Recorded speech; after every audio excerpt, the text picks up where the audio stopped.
آپ صلی اللہ علیہ وسلم نے کس طرح سے اس کو لیا، اور پھر یہ کہ ہم تک جو قرآن پہنچا یہ کیسے پہنچا، محسوس کریں کہ یہ وہ وحی ہے جو اللہ سبحانہ و تعالیٰ نے نبی صلی اللہ علیہ وسلم کو جبرائیل علیہ السلام کے ذریعے سکھائی۔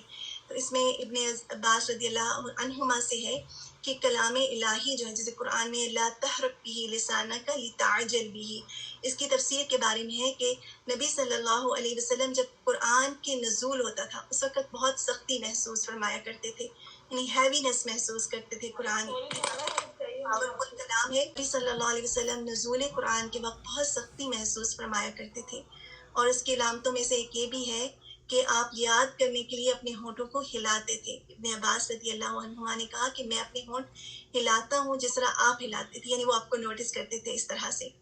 اسی طرح سعید کہتے ہیں کہ میں بھی اپنے ہونٹ ہلاتا ہوں جس طرح ابن عباس کو میں نے ہلاتے دیکھا، اور انہوں نے بھی اپنے ہونٹ ہلائے۔ اس کے بعد یہ آیت اتری، یعنی ابن عباس نے کہا کہ یہ آیت اتری کہ اے محمد قرآن کو جلد جلد یاد کرنے کے لیے اپنی زبان نہ ہلاؤ، اس کا جمع کر دینا اور پڑھا دینا ہمارے ذمہ ہے۔ اب اس میں میرے اور آپ کے لیے کیا لیسن ہے؟ کوئی بتا سکتا ہے اس میں کیا لیسن ہے؟ اتنا بڑا لیسن ہے کہ دیکھیں، ایک تو یہ کہ ہم جو پڑھ رہے ہیں الحمدللہ ہم تھوڑا تھوڑا کر کے پڑھ رہے ہیں نا، ایسا تو نہیں ہے کہ ایک بہت سارا لمبا سا لیسن آپ کو ایک ہی دن میں پڑھا کے چلی جاؤں سارے رولز اور آپ کو کچھ بھی سمجھ میں نہ آئے۔ ایک تو یہ کہ سمجھ کر، بالکل انڈرسٹینڈ کر کے، یہ نہیں کہ ہم بہت سارا پڑھ لیں اور ہمیں سمجھ میں نہ آئے۔ اور پھر یہ کہ جب آپ تک لیسن کنوے کیا جاتا ہے فوری طور پہ، جیسے نبی صلی اللہ علیہ وسلم پر قرآن اترتا تھا، آپ اس کو ہیوی محسوس کرتے تھے۔ تو ہو سکتا ہے جب تجوید آپ کو پڑھائی جا رہی ہے، قرآن ہی کا یہ حصہ ہے، قرآن ہی کی رولز ہیں، تو بعض کا آپ بھاری پن محسوس کر سکتے ہیں۔ سم ٹائمز آپ کو لگ سکتا ہے کہ یہ جو رول ہے یہ مجھے بالکل سمجھ میں نہیں آ رہا، ہوتا ہے نا اس طرح، اور پھر ہم گھبرا جاتے ہیں کہ یہ تو بہت مشکل ہے۔ حالانکہ پھر اللہ سبحانہ و تعالیٰ کیا وعدہ دے رہے ہیں نبی صلی اللہ علیہ وسلم کو، اس کا جمع کر دینا اور پڑھا دینا ہمارے ذمے ہے۔ تو یہ اللہ سبحانہ و تعالیٰ انشاءاللہ آپ سب کے لیے، میرے لیے، ہم سب کے لیے آسان کرنے والے ہیں۔ تو اس کو ہمارا کام کیا ہے کہ اس کو لیں، اس کو سمجھیں، انڈرسٹینڈ کریں اور کوشش کو جاری رکھیں۔ اس کو آہستہ آہستہ کنٹینیوسلی جب آپ پڑھتے رہیں گے تو اللہ سبحانہ و تعالیٰ یہ تمام رولز آپ کے لیے آسان کر دیں گے۔ اسی طرح حضرت ابن عباس رضی اللہ عنہ کہتے ہیں کہ قرآن آپ صلی اللہ علیہ وسلم کے دل میں جما دینا اور پڑھا دینا ہمارے ذمہ ہے، یعنی یہ مطلب ہے اس بات کا۔ اور پھر جب ہم پڑھ چکے ہیں تو اس کے پڑھے ہوئے کی اتباع کرو، بالکل جلدی جلدی نہیں پڑھنا چاہیے۔ ریسیٹیشن میں بھی تیزی سے ریسائٹ نہ کریں۔ کیا ہوتا ہے تیزی سے ریسائٹ کرنے سے رولز مس آؤٹ ہو جاتے ہیں۔ ابن عباس رضی اللہ عنہ فرماتے ہیں کہ اس کا مطلب یہ کہ اس کو خاموشی کے ساتھ سنتے رہو، اس کے بعد مطلب سمجھا دینا ہمارے ذمہ ہے۔ اور اس میں یہ بھی لیسن ملتا ہے کہ اگر آپ کو لیسن دیا جا رہا ہے اور عین اسی وقت سمجھ میں نہیں آ رہا، تھوڑا سا اور سن لیں، جو بتایا جا رہا ہے، جو ڈلیور ہو رہا ہے، اس کے بعد آپ اپنے سوال کریں۔ اور پھر فرمایا کہ پھر یقیناً یہ ہماری ذمہ داری ہے، اللہ سبحانہ و تعالیٰ فرماتے ہیں کہ ہماری ذمہ داری ہے کہ آپ اس کو محفوظ کر سکو۔ چنانچہ اس کے بعد آپ کے پاس جبرائیل علیہ السلام وحی لے کر آتے تو آپ توجہ سے سنتے۔ سبحان اللہ، آپ کا اتباع، آپ کا اللہ سبحانہ و تعالیٰ کی بات ماننا اور اس کو فالو کرنا یہاں پر سمجھ میں آتا ہے۔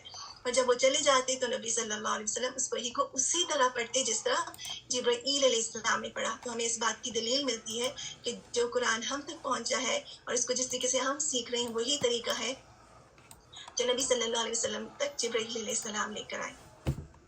اور اس کے علاوہ کچھ چیزیں ہیں جو 3-4 پوائنٹس ہیں جو ہم نے انشاءاللہ اپنے ساتھ میں، ایک تو یہ کہ ہمارا تجوید پڑھنے کا مقصد یہ ہے کہ بائی دا اینڈ آپ جب یہاں سے پڑھ کر جائیں تو آپ کی تجوید میں لانے جلی نہ ہو۔ لانے جلی یعنی زبر زیر کی حرکت کر دینا، اسی طرح مس کر دینا یا تو بڑھا دینا، یا پھر یہ کہ بعض اوقات لفظ کو پراپر ادا نہ کرنا، یہ نہ ہو۔ تو اس سے یہ کہ ہم یہ کوشش کر رہے ہیں کہ جو لحن خفی ہے وہ بھی ہمارے تجوید میں سے نکل جائے، ٹھیک ہے نا، تاکہ جو رولز ہم پڑھ رہے ہیں ہم ان کو اپلائی کرنا سیکھیں۔ کہیں پر اخفا اپلائی ہو رہا ہے تو یہ نہ ہو کہ ہم اس کو مس کر دیں، ادغام کو مس نہ کر دیں۔